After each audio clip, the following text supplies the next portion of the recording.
একসময় এই বন ছিল সবুজ আর প্রাণে ভরা, কিন্তু একদিন তীব্র রোদ আর খরায় সব শুকিয়ে গেল।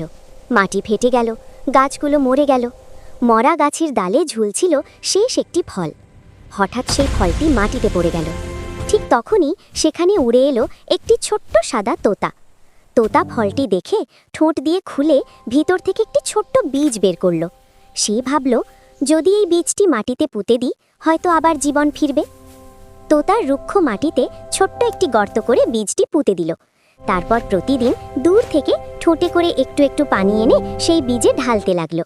একদিন মাটির ভিতর থেকে বের হলো ছোট্ট সবুজ চারা। ধীরে ধীরে সেই চারা বড় হয়ে বিশাল ফলের গাছে পরিণত হলো। গাছে ফল ধরল, ছায়া হলো, পাখিরা ফিরে এলো, প্রাণীরা আবার আসতে শুরু করলো। এভাবেই একটি ছোট্ট সাদা তোতা ফিরিয়ে দিল পুরো বনের প্রাণ। ছোট একটি ভালো কাজও পৃথিবী বদলে দিতে পারে।